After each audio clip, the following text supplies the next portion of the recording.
บายดีสวัสดีพ่อแม่พี่น้อง FC ที่เคารพหาแพงเบิร์ดสุขุสุขคนเบิดทุกหม่องทุกบ่อนพี่น้องเว้ยมื้อนี้ก็ทักทายสบายดีสบายกำไผกันอยู่ที่บ้านอยู่ที่ห้องเช่าเนาะพ่อแม่พี่น้องที่ห้องเช่าทางของหมุดกับทางอาจอยคือเก่าคือเดิมพ่อแม่พี่น้องเว้ยก็คือในคลิปแหละเนาะก็คือในคลิปว่าลานนี่เพิ่นว้าวแล้วอันเรื่องเงินหนี้สินพี่น้องเว้ยกันยกให้ทางลุงแล้วก็แบ่งกันใช้กับน้องทุกคนละ 1,000 บาทว่าซั่นพี่น้องเอ้ยตอนนี้ก็มาฮอดจอดถึงแล้วพี่น้องเนาะบ่ต้องว่าลายอย่าห้างพี่น้องเอ้ยก่อนจะไปหาทางอาจอยแล้วก็ทางหมุดกับฝากเป็นกำลังใจให้ทางบางภายในเด้อพ่อแม่พี่น้องเอ้ยไปพี่น้องบ่ต้องว่าลายอย่าห้างพี่น้องเนาะพี่น้องเอ้ยตอนนี้ก็ทีมงานรออยู่พี่น้องเนาะโอ้โตพี่น้องเอ้ยพุ่นแหละพี่น้องเนาะพี่น้องครับพี่น้องกันอะไรกันเลยแบบลานมีลานเป็นลานทางไหนโตพี่น้องเอ้ยทีมงานมาพบหน้าพ่อตาไหนเจ้าเองพร้อมกันเบิดทุกคนมื้อนี้พี่น้องเนาะลูกไปลูกน้องลูกอ่ะลูกของน้องเนาะสบายดีเด้อทางนั้นเด้อสบายดีสบายดีสบายดีทีมงานทุกคนไปทีวีช่อง6พี่น้องช่อง7เจ้าเอาแบบไม่ไปเดี๋ยวค่อยคุยกันเด้อแจ้งข่าวดีเพิ่นได้เจ้าคุยกับเพิ่นแล้วได้ป่ะสิคุยกับบ่จอยก่อนได้นะนี่คุยกับพ่อไว้แสดงก็ดีใจนะบนกันหลายคนพี่น้องนะบ่นี่ถามเพิ่นรถจังน้อยเฮาจังคอยว่าเพราะว่าค่อยที่ค่อยเว้านี่ก็แบบว่าเฮาก็รู้สึกแบบเพิ่นน่ะเป็นคนใจดีอีกผู้นึงหั่นนะคือว่าหลานกับเมียของหลานเนาะเพิ่นก็ให้เพิ่นเข้าใจกันทั้งลูกกับเมียเบิ่นก็ได้นะที่ช่วยลุงในมื้อนี้ยามติดขัดเนาะเพิ่นมีครอบมีครัวแล้วบ่ประจักษ์นี่นะเพิ่นกระจายกว้างไหนนี่เพิ่นจึงสามารถช่วยเจ้าได้ท่านจ้าเนาะเถื่อแล้วไปแล้วในตัวนี้มีแต่ว่ามือนี้เนาะทางบ่าวเวียงไซเรามีแนวมาแจ้งข่าวดีนี่ไปได้รู้สึกจะได้ยินแบบเอาแล้วมีข่าวดีเข้ามาอีกเลยดีใจบ่ดีใจแล้วเนาะมื้อนี้นี่ความตั้งใจของเราน่ะว่าจะไปฉีดยาแต่ว่าเนาะทางนั้นมีเวียกมีหยังแล้วก็ทางนั้นก็มันสายแล้วเขาไปบ่ทันเพิ่นอาจสิไปก่อนแล้วมันอาจสิบ่เต็มที่กับงานแหละเกรงใจเพิ่นได้ท่านเฮาไปก็เลยไว้มื้อหน้ามื้อไหนเนาะแต่ก่อนนะมันสวยยังไปแบบทันงงเดี๋ยวสิให้บ่าวเวียงไซมาคุยแล้วก็แจ้งข่าวดีเจ้าเลยแล้วกันเด้อเลยแต่ทางมุดได้ใช่เรามานั่งเรียบร้อยให้เราออกมาอยู่ร่วมกันได้ก็ได้จะฮู้กันพร้อมกันทั้งสองเลยเนาะเบิ่งเอิ้นเรากันให้หมดออกมานอก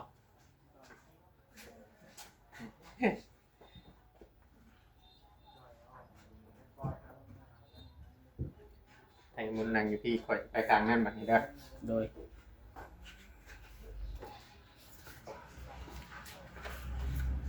สบายดี FC แค่นึงเด้อพี่น้องสบายดีหลายๆคนหลายท่านพี่น้องมาเบิ่งลงมาติดตามในทีมงานของสุมเฮาพี่น้องเนาะก็หลายคนก็หลายหน่วยเด้อพี่น้องกล้องอยู่นี่ก็มีอยู่6กล้องแต่ก็อาจสิบ่ให้เว้าหลายคนเพราะว่ามันอาจสิเสียงดังเนาะคนอวยแล้วก็ FC เพิ่นก็เพิ่นเบิ่งนี่มันเป็นอันบ่ม่วนพี่น้องเนาะมันเป็นอันบ่ม่วนอันบ่งามแต่คนนึงตามแล้วก็ให้คนนึงเว้าเนาะหลายคนมันสิญาติกันแต่มื้อนี้เนาะในความคิดความเห็นนั่นก็คือว่ามาแจ้งข่าวดีให้ได้พี่น้องเนาะแจ้งข่าวดีให้ฮู้ได้ทางรับผู้ใหญ่กับทางเก่าเนาะผู้เพิ่นมอบเงินให้เมื่อกี้นี่แหละพี่น้องเนาะมอบเงิน 1,000 จำนวน 1,000 เมื่อกี้นี้เพิ่นให้ทางบ่เวียงนี่ไปคุยกันกับทางแม่หมุดแล้วเนาะว่าสิขายเสื้อผ้าเนาะในตอนเว้าตอนแรกเนาะว่าขายเสื้อผ้ามานี่ก็ทางไอ้มุนนี่เราปรึกษาผู้รักผู้ใหญ่และผู้มีประสบการณ์พี่น้องเนาะผู้มีประสบการณ์หลายคนว่าถ้าขายเสื้อผ้านี่มันต้องใช้เวลายาวเนาะเพื่อเฮาสินั่งขายเพื่อคนที่เข้ามาหาเฮาก็เลยเปลี่ยนแผนพี่น้องเนาะเปลี่ยนแผนทางบ่เวียงเองก็ได้แจ้งทางผู้รักผู้ใหญ่เพิ่นไปทางนี้เพิ่นไปเนาะพี่เนาะก็อยู่ทางฝั่งไทยแต่เพิ่นไปอยู่ทางฮอดพี่น้องเนาะแล้วก็เพิ่นว่าตามจุดประสงค์ของทั้งพ่อจ้อยและก็ทั้งไอ้มุดว่าสิ ค้าขายไก่บ่ โดย ไปหาเลาะซื้อไก่นำหมู่บ้านบ่ โดย อ๋อทางในหมู่นี่เคยเฮ็ดบ่ ก็บ่เคยแต่ว่าพอจอยเพิ่นเคยคือสิคล่องเนาะการจะมากินจุดนี้แบบว่าก็คิดไปแล้วเอื้อยก็แบบว่าผู้ใหญ่เพิ่นก็บ่ค่อยพร้อมเนาะขายเสื้อผ้ามันขายบ่ดีขายบ่ได้มันขายยากเพิ่นว่าผู้ใหญ่หลายคนเพิ่นเว้าเนาะ ตามในคอมเมนต์ก็หลายอยู่เนาะ โดยก็เลยว่าเปลี่ยนความคิดใหม่น่ะหาทางแบบไปหาหลับไก่แล้วไปส่งก็ว่าพอจอยเป็นเคยเฮ็ดมาคือสิพอได้อยู่แบบว่าเมื่อได้เฮาไปหับได้จักโตอีหยังแนวนี้เฮาก็เสียเงินซ้ํที่เฮาหับไก่มาเฮาก็ไปขายออก ก็คือว่าเงินทุนที่เพิ่นให้มาก็คือยังสิแบบว่ายังสิได้ใช้ถึงแบบว่าไปซื้อต่อได้คันเฮาลงทุนแบบว่าเอาเสื้อผ้ามาเนาะ ลงทุนไปแล้วแหละมันขายเสื้อผ้าบ่ออกแล้วเงินมันก็เบิดไปแล้ว มันสิอยู่น้ำเสื้อผ้า โดย เนาะ มันสิอยู่ในเสื้อผ้าก็เลยว่าคิดความคิดใหม่ อ๋อ คุณยายเพิ่นก็บ่ค่อย คือว่าไปซื้อไก่มานี่เฮาซื้อมาตอนเช้าตอนเว้นนี่ตอนแรกนี่เฮาไปส่งแบบนี้ว่าคือมื้อเช้าเฮาไปส่ง โดยก็คือแบบว่าเฮาไปมานี่แบบว่าไปหาหลอดซื้อแล้วก็ได้จักโตอีหยังจังซี่แล้วเฮาก็ไปส่งเนาะเฮาก็ไปขายออกแล้วมันก็แบบว่าเงิน เงิน มัน เฮา สิ มั บ่ น ติดขัด มาหาเฮาคือเก่า โดย อ๋ แล้ อ วก็ เป็นความคิดที่ดีเด้นี่เนาะ คือแบบว่าเฮาซื้อไก่เท่าใดแล้วเฮามาขายได้กำไรเท่าใดเฮาก็มาคิดเบิ่งว่ามันเงินส่ำที่เหลือมันก็ยังเหลืออยู่ส่ำที่ออกก็ส่ำเฮาได้ไก่มาขายจังซี่ก็คือว่าเงินสิค้างหึงนะ โดย โดยถ้าว่าเฮาเฮ็ดจังซั่นเนี่ยมันลงทุนก็หลายแนวเนาะคันว่าเรื่องขายเสื้อผ้าผู้ใหญ่เพิ่นก็บ่ค่อยพร้อมปานใดแล้วก็เปลี่ยนคิดใหม่โดย อืม คือว่าสิเลี้ยงไก่ก่อนเนาะ โดยแนมทางนี้เบิ่งก่อน โดย เนาะ โดย บางเทื่อบางทีก็ทางประจอยนี่เคยเฮ็ดตอนนั้นเฮ็ดโดนแต่บ่ก็พอได้อยู่เนาะ พอได้ อืมโดยนั่นแหละพี่น้องเอ้ย ค่าน้ำมันรถอิหยังจังซี่เฮาก็สิหักออกเนาะไว้ด้วยเฉพาะแล่นรถแบบว่ามื้อหนึงเฮาใส่น้ำมันเบิดเท่าใดอิหยังจังซี่แล้วก็คันเฮาสิซื้อไก่ว่ามื้อหนึงได้10โตหรือ20โตหรือ30โตเฮาก็สิคิดอ่านออกง่าย ทาง เนาะ เบิ่งกล้องนี่ได้ยันว่ามันบ่มีตัวเปิดการเมืองน้ำมันนี่คือว่าเฮาก็แยกออกสมมุติว่าไก่สมมุติว่าเฮาได้20โตหรือว่า30โตเนาะเฮามาเนี่ยเฮาก็ได้ส่งรถนะเวลาเฮาบ่ได้ตุนคือเฉพาะนี่เฮาต้องตุนเด้ตุนเฮาบัดขายบ่เบิดกูโต โดย คือไก่นี่เฮาแต่ละมื้อเฮาต้องขายเบิดเนาะ แมน เพราะเฮามีคนส่งวันนี้ยังมีบ่ผู้ดื้อผู้เคยเฮ็ดแบบนี้หมู่ผู้เจ้า เรื่องหมดก็มีคนหนึงผู้ว่าขายไก่ในตลาดก็พอฮู้อยู่พอได้ไปถามอบรมอยู่ว่า ว่าช่วงแต่ละปีเจ้าเฮ็ดเนาะไก่ราคาไก่มันบ่อยู่ของเก่าเลยเนาะ แมนราคาไก่มันบ่อยู่ปกติเนาะ โดย ซื้อฮอนแบกเพิ่นรู้จักอาจอยนี่เคยซื้ออยู่บ่แบกอ่ะ บาดแล้วนะถ้าว่าเฮาเข้ากับการค้าขายแล้วนะบาดแล้วนะมันสิพาเฮาไปเองอีหยังกะ แมนเฮาสิเลือกเองเนาะ แม่น เรื่องหมู่เรื่องพวกเอง สมมุติว่าเฮาซื้อตัวนี้เฮาเบิ่งแหละเนาะว่ากำไรมันสิประมาณนั้นประมาณนี้เนี่ยบาดแล้วเฮาก็เริ่มจัดไก่ต่อไปอาจสิเป็นเว้หรือว่าเป็นงวดกล้วยไปสมมุติว่าเฮามีทุนนะ โดย มันอาจสิเฮ็ดให้เฮาดีขึ้นในการค้าขายนี่มันบ่ค่อยนั่นหรอกแต่ว่าเฮาต้องเบิ่งต้นทุนว่าเฮาได้มาซำใดแหละกำไรเฮาซำใด ค่าใช้จ่ายซำใดเนาะ แม่นทางผู้รักผู้ใหญ่เพิ่นก็อยากให้คุยแล้วก็เพิ่นก็อยากให้ทางบ่เวียงนี่ติดตามเบิ่งเนาะถ้าว่าเอาเงินเอาหยังให้แล้วก็มอบให้ทางบ่เวียงนี่เบิ่งว่าเพิ่นให้เงินไปแล้วเนาะทางเขาไปหมดหรือว่าทางปจอยนี้สิเฮ็ดออกหลอกออกผลบ่เพิ่นว่าเนาะในเงินจำนวนที่ก็นั่นแต่ว่าเพิ่นก็อยากฮู้สมมุติว่าเจ้าสิขายเสื้อผ้านี่เพิ่นก็สิลงให้สมมุติว่านี่แหละบัดนี้ในความคิดของเฮากับเพิ่นก็แล้วตามใจนะเฮาสิเปลี่ยนเฮ็ดแบบนี้ก่อนก็คือไอ้หมดเราเว้าอธิบายมาเนี่ยเงินมันก็ถ้าว่าขายไก่เขาก็ได้เงินมาทุกมื้อเนาะถ้าว่าขายเสื้อผ้านี่บางมื้อไปนั่งนี่บางมื้อบ่ได้ขายจักโตก็มีบ่เวียนเคยมีประสบการณ์มาก่อนแล้วขายเสื้อผ้านี่เช่าห้านอยู่ตลาดเซโนนี่เคยเช่ามาฮอด2ห้านขายเสื้อผ้าแต่ว่าก็ขายมื้อนึงขายมา2ปีก็ติด จะเจ๊งกับโบถึงกันว่าลุกขึ้นเพราะว่าข่อยเอาเครื่องเข้ามาแบบข่อยบริจ่ายเงินนะเอาเครื่องส่งเลยว่าข่อยเบี่ยงแนะนำบันไดข่อยเฮ็ดคลิปออกมาแล้วขายเสื้อผ้าแต่ก่อนแต่ว่าตัวนี้ก็เอาไปตามทางผู้รักผู้ใหญ่แล้วก็ไปตามใจเฮาว่าเฮามักหยังแท้ๆนะในการค้าขายนี้เพราะว่าทางผู้ใหญ่อยู่ทางอเมริกาเนาะเพิ่นก็ว่าอยากให้ทางบ่จอยก็ไปหมดนี่หาเงินอยู่แขวงสวรรณเขตเท่านี้ก่อนอยู่เมืองอุทุมพรเท่านี้ก่อนถ้าว่าจะลงไปพุ่นมันไกลหูไกลตายูทูบเบอร์ยันว่าปั่นเฮาฉุกเฉินนะยันบ่มีผู้ถ่ายให้เบิ่งนะ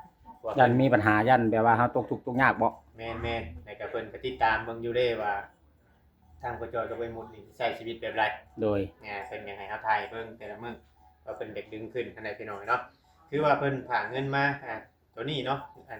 เงิน 1,100 น่ะเพิ่นฝากกันเมื่อวานนี้ตัวที่บ่เวียงมอบให้แต่ตัวนี้น่ะเพิ่นฝากเมื่อกี้นี้พี่น้องเนาะหลังจากที่บ่เวียงคุยกับทางไอ้หมดแล้วเนาะว่าเพิ่นสิขายใกล้เนี่ยวันนี้น่ะเพิ่นฝากมา 3,000พี่น้องเนาะเพิ่นฝากเงินมาอยู่ 3,000แล้วก็เพิ่นให้ทางบ่เวียงนี่500เนาะเป็นห้องทางประจอยกับไอ้หมดนี่2,500พี่น้องเนาะบัดนี้ทางร้านเพิ่นฮักเอาแต่มันก็สิบ่ครบเนาะ แม่น แต่ว่าเฮามาเป็นเงินกีบ 3,000 นี่มันสิได้อยู่2ล้านพี่น้องเนาะ2ล้านบัดนี้แหละห้องอันบ่เวียงแล้วก็ห้องประจอยนี่สิได้อยู่ล้าน6เนาะเพราะว่าเฮาซื้อเอ็มร้อยครับอันนมมาให้ทางไอ้หมดประจอยแล้วก็ทีมงานเฮานี่แหละกินนำกันเดี๋ยวบ่เวียงสิมอบเงินให้เพิ่นพี่น้องเนาะทางเพิ่นสิตกอยู่ล้าน6พี่น้องเอ้ย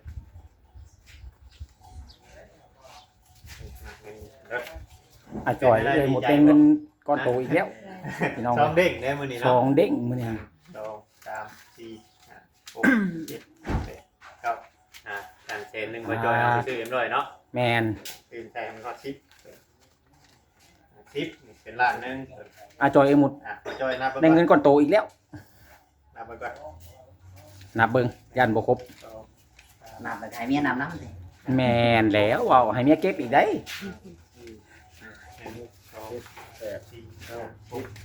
บ่ให้เงินให้เมีย 10,000,000พี่น้อง10,000,000แล้วตัวนี้ 6เซต 600,000ตัวน่ะ ไปนับให้เพิ่นเบิ่งอีก 1 2 3 4 5 6 เงินอยู่ล้าน6ของผู้ใหญ่อยู่ทางออสเตรเลียเนี่ยพี่น้องเพิ่นก็เป็นคนไทยแล้วก็เพิ่นบ่นับว่า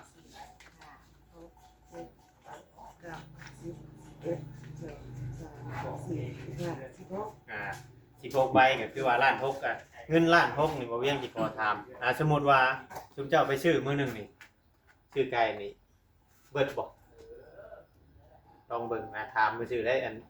ตามที่เจ้าเคยซื้อนะเบิดบ่คือว่าแล้วแต่มื้อบ่ มันก็เละแต่มือละมือก็ บ่พอเนาะทำนี่เนาะละมื้อน่ะ พอละมือ ซื้อไก่เป็นโตมาขาย แม่น แม่น โตละ5 6 70 80เนาะบ่ยังมันได้สิได้จักโตซะทำนี่น่ะ อันนี้เฮาถามเบิ่งซื่อบ่ได้อันนั้นเนาะคือว่าเงินในจำนวนอยู่ล้าน6เนาะเงิน2,000 กว่าบาทนี่แหละแต่ว่าลองเซิร์ชเบิ่งว่าเฮาซื้อมานี่สมมุติว่าล้าน6นี่เฮาไปซื้อมุดล้าน6หรือว่าเฮาซื้อประมาณล้าน3หรือว่า3เซนนี่คือว่าค่าน้ำมันเฮาเนาะ3เซนนี่ค่าน้ำมันเฮาได้ ข้าเฮาไปเฮาอยากแม่นกินน้ำในเด้เฮาไปเฮาก็ถือปากถือท้องไปน้ำเนาะ มันสิได้กำไรขนาดพี่เนาะแต่เฮาไปอยากฮู้ตัวนี้แหละกับทางผู้รับผู้ใหญ่เพิ่นอยากเบิ่งมื้อต่อไปได้บางทีเฮาอาจจะมาอัปเดตให้พ่อแม่พี่น้อง FC เบิ่งเนาะก็คือว่าเฮาได้ทำหน้าที่เฮาเป็นที่เรียบร้อยแล้วพี่น้องเนาะในจุดนี้แต่ก็มีให้ทางอันมุดแล้วก็ทางพ่อจ้อยนี่ขอบคุณทางแม่เพิ่นอีกเทื่อนึงเนาะขอบคุณแม่เพิ่นอีกเทื่อนึงเดี๋ยวเบิ่งกล้องเฮานี่เด้อเบิ่งกล้องทางคุณเนี่ยจับขึ้นโดนเงิน ทางแม่ซอยมาให้ลูกหลานค่าใช้ค่าจังเขาให้เรื่องไปขอให้แม่อยู่ดีมีแห้งแม่ส่งมาเท่าใดขอให้คืนหาแม่100เท่าพันเท่า สาธุเอาไอ้มดอีบัดนะไอ้มดเจ้าต้องเบ้าเลยเด้อบัดยังสิให้เบ้าเรื่อยอยู่ ขอขอบคุณความมขอบใจที่แม่ส่งเงินมาให้ลูกลงทุนอยากขายก็ลูกก็ได้สมหวังที่ว่าแม่ส่งให้แล้วจะพยายามจะพากันเฮ็ดให้ดีที่สุดแบบว่าบ่มีหยังที่แบบว่าเกิดขึ้นแบบว่าบ่หักบ่ยืมขอคนอีกแล้วแบบว่าเงินในล้านที่แม่ให้มานี่ก็สิตั้งใจไปซื้อไก่แล้วลองมาขายเบิ่งว่ามันสิได้มื้อหนึงจั่งใด ถูกเนาะก็ขอบคุณทางงานผู้รักผู้ใหญ่เนาะพี่น้องเนาะที่ว่าไว้วางใจทีมงานเฮาพี่น้องเนาะกับเป็นว่าให้ทีมงานเฮานี่พากันอัปเดตเบิ่งพี่น้องเนาะเบิ่งทางโปรจอยแล้วก็ทางไอ้หมดนี้เนาะพี่น้องเนาะค้าขายว่าสิได้ผลออกกำไรจังไดพี่น้องเนาะก็มุกขอบใจที่ว่าเป็นให้เนื้อเชื่อใจพี่น้องให้เพิ่นขอบคุณให้เพิ่นอยู่ดีมีแฮงเนาะปราศจากโรคภัยไข้เจ็บทั้งใดทั้งปวงขอให้มีแต่ความสุขความเจริญในหน้าที่การงานเด้อเนาะปรารถนาสิ่งใดก็ขอให้สมความมุ่งมั่นปรารถนาสาธุเนาะพี่น้องเนาะพอแล้วบ่บอกคำไผ ก็หลายนาทีพอสมควรพี่น้องเลย มีแต่ให้เพิ่นพักผ่อนบัดนี้เนาะ แม่น ขอมุกขอบใจทั้งไอ้มุดทางโปรจอยคือกัน โดย สบายดี สู้ๆเนาะ อ้าว สู้ มีแต่สู้ๆต่อไปพี่น้องเลยสิเฮ็ดให้ชีวิตเฮาดีขึ้นเนาะแนวใดมันสิได้เงินจำนวนเพิ่นให้มากอะ ได้ก็ สบายดีเด้อ เดี๋ยวสบายดีทั้งมุกทั้งใจส่งกับผู้ใหญ่เพิ่นอยากช่วยได้ แม่น เฮ็ดพยายามให้ดีที่สุดเนาะบ่าวบอสเอาพี่น้องเอ้ยก็ถือว่าคลิปนี้ก็ได้จบภารกิจลงไปด้วยดีพี่น้องเอ้ยมีแต่รอแบบรอชมรอรุ่นน้ำกันเนาะทางอาจอยแล้วก็ทางในหมดเพิ่นสิไปซื้อไก่มาขายแต่ละมื้อพี่น้องเอ้ยว่าเพิ่นสิได้กำไรไรเนาะว่าสิได้กำไรหน่อยหรือหลายปานใดพ่อแม่พี่น้องเอ้ยเพราะว่าการหาซื้อไก่นี่เฮาก็ต้องได้ไปหารอซื้อแล้วกันได้นี่แหละพี่น้องเอ้ยค่าใช้จ่ายในการเดินทางก็มีพี่น้องเอ้ยเนาะแต่ว่าขายแต่ละมื้อนี่มันสิได้ซำใดเฮาซื้อมาจากโตแล้วก็เบิ่งงบประมาณซำใดนี่แหละพี่น้องไอ้ที่ผู้หลักผู้ใหญ่เพิ่นอยากฮู้เนาะว่ามื้อหนึงนี่ซื้อได้เท่าใดค่าใช้จ่ายทั้งเบิดแล้วเฮามาขายได้กำไรมาทั้งเบิดนี่เท่าใดเท่าโอเคพี่น้องเนาะจังใดก็ฝากเป็นกำลังแรงใจให้ทั้งเอ้ยมุดแล้วก็ทั้งพ่อจอยนี่เด้อพ่อแม่พี่น้องเอ้ยสำหรับคลิปนี้เนาะหลายนาทีพอสมควรพี่น้องเอ้ยผิดพลาดกันใดขอโทษขออภัยนำพ่อแม่พี่น้อง FC เบิดสุขุสุคนที่เข้ามาเบิ่งมาชมมาติดตามให้กำลังใจตั้งแต่ต้นตลอดมาของ FC เบิดสุขุสุคนจงอยู่ดีมีแห้งสุขกายสบายใจร่ำรวยเงินคำตลอดปีตลอดไปพี่น้องเอ้ยไว้พบกันใหม่ในคลิปต่อไปสำหรับคลิปนี้ขอกล่าวคำว่าสบายดี